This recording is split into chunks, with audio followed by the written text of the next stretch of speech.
हाँ तो फिर आ जाइए साथियों, आप सबका देहाती अनमोल कहानी में स्वागत है। राधे राधे।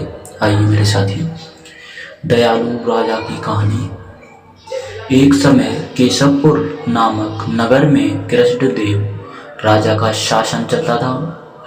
राजा काफी धार्मिक और दयालु था। वो राज्य में आने वाले हर साधु संत की खूब मन लगाकर सेवा करता था। और मेरे प्यारे साथियों, उसका आदेश था कि कोई भी साधु राज्य में आए तो सबसे पहले उसे बताया जाए।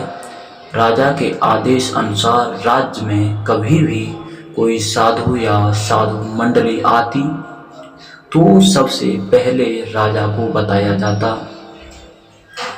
राजा के साथ ही नगरवासी भी साधुओं की अच्छे से सेवा करते थे, जिस कारण साधुओं के आशीर्वाद से केशवपुर के लोग खुशहाल और संपूर्ण रहते थे। पूरे राज्य में शांति थी और लोग हर सुख दुख में एक दूसरे के साथ रहते थे।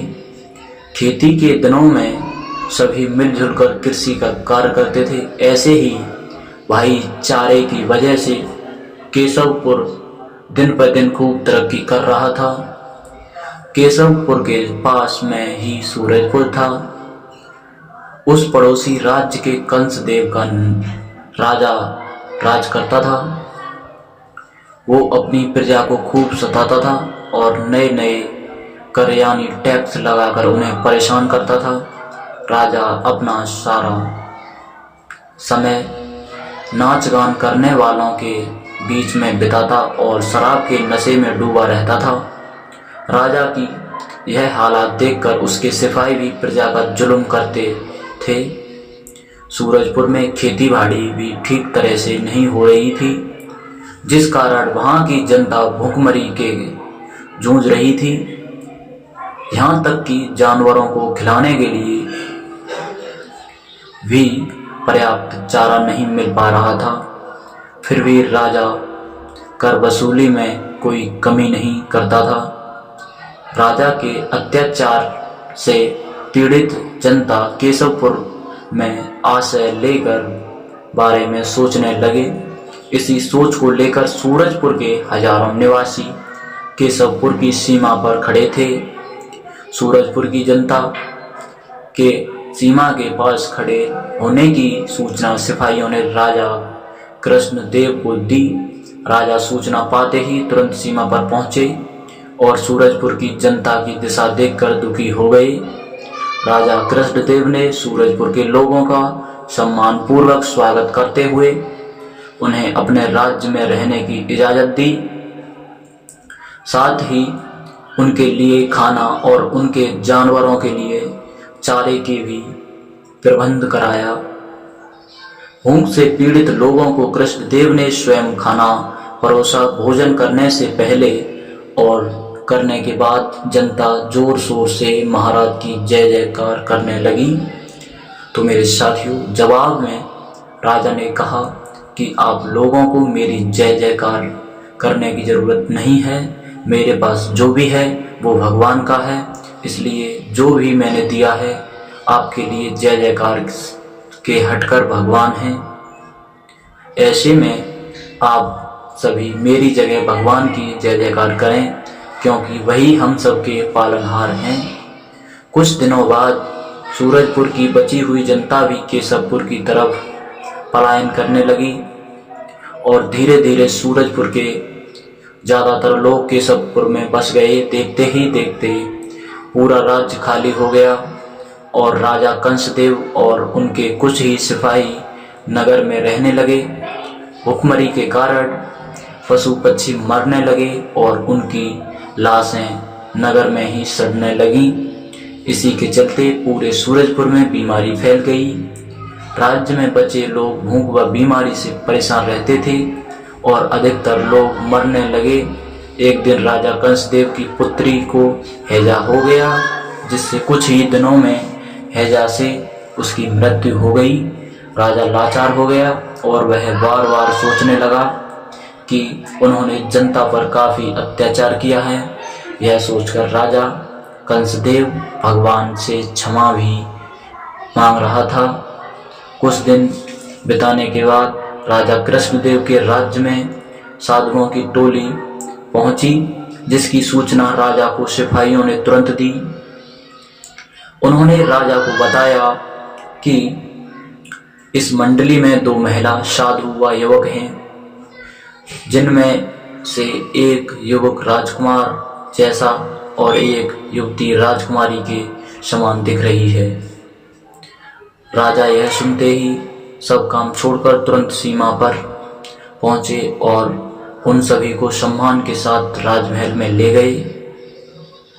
राजा ने उन सभी की खूब सेवा की और कुछ दिनों बाद साधुओं ने राजा से उनके नगर घूमने व वहाँ की जनता से मिलने की इच्छा जताई। राजा भी साधुओं की बात सुनकर उनके साथ नंगे पांव नगर की ओर निकल पड़ा। साधुओं ने देखा कि केशवपुर का हर नागरिक खुश है और जहाँ से वो गुजरते हैं वहाँ राजा की जय जयकार होने लगती है। सभी प्रजावासियों से राजा व साधुओं को फूल मालाओं से सम्मानित किया। जनता द्वारा राजा के लिए इतना आदर सत्कार देखकर एक साधु ने कहा, राजन आप धन्य हैं। आपके बारे में जितना सुना था आप उससे भी बढ़कर हैं। मैं साधु नहीं बल्कि आपके पड़ोसी राज्य के सूरजपुर का राजा हूँ। मैंने अपनी जनता पर बहुत अत्याचार किया है, जिस कारण वो आपके राज्य में बस गए हैं। मेरे अत्याचार के चलते पूरे राज्य में भुखमरी व बीमारी बढ़ गई, जिसकी शिकार मेरी एक बेटी भी हो गई। अब मैं अपने पापों को धोने के लिए भगवान की भक्ति करने लगा हूँ। उसने आगे बताया कि मैं जिस तरह राह पर चल रहा हूँ उस पर अपनी पत्नी, बेटी और बेटे को चलने के लिए नहीं बोला है, मगर ये कहते हैं कि ये मेरे पाप में बराबर के भागीदार हैं, जिस कारण ये भी वैराग्य जीवन भी रहे हैं। हम सब कुछ छोड़कर तीर्थ के लिए निकलने वाले हैं, लेकिन तीर्थ पर जाने से पहले अपनी प्रजा का हाल देखने की चाहत हुई। अब मैं अपनी प्रजा को खुश देखकर संतुष्ट हो गया हूँ। मैं आपका आभारी रहूँगा कि आपने मेरे राज्य की जनता और अपने राज्य की जनता के बीच किसी तरह का भेदभाव नहीं किया। अब हम भगवान की भक्ति में अपना जीवन सुकून से साथ व्यतीत कर सकते हैं।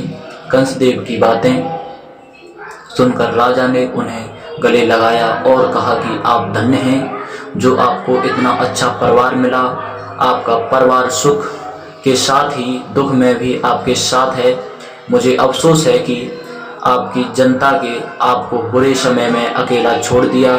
राजा कृष्णदेव की बात सुनकर कंसदेव कहता है कि मुझे अपनी प्रजा से किसी तरह की शिकायत नहीं है। फिर राजा कृष्णदेव ने कंसदेव से कहा कि आप अपने पुत्र को मेरा दामाद और अपनी बेटी को मेरी बहू बना दीजिए। राजा कृष्णदेव की बातें सुनकर कंसदेव की आंखों में आंसू आ गए और मुंह से एक भी शब्द नहीं निकला। किसी तरह से कंसदेव ने कहा कि राजा कृष्णदेव आप धन्य हैं, मैं आपके इस प्रस्ताव को स्वीकार करता हूँ। आपने मेरी चिंता दूर कर दी है। फिर राजा ने दोनों की शादी बड़ी धूमधाम से की और कंसदेव व उसकी पत्नी कुछ दिन बाद तीर्थ यात्रा के लिए रवाना हो गए। थोड़े दिन बीतने के बाद राजा कृष्णदेव ने अपने दामाद को सूरजपुर का राजा घोषित कर दिया और धीरे धीरे सूरजपुर की जनता वापस राज्य में लौट गई। फिर दोनों राज्य के लोग खुशहाली से चैन से रहने लगे। कहानी से सीख, हमेशा दूसरों के साथ अच्छा व्यवहार करना चाहिए। धनवान होकर घमंड करने की जगह दूसरों के प्रति मदद व भावना रखनी चाहिए, वरना पैसों का घमंड इंसान को ले डूबता है।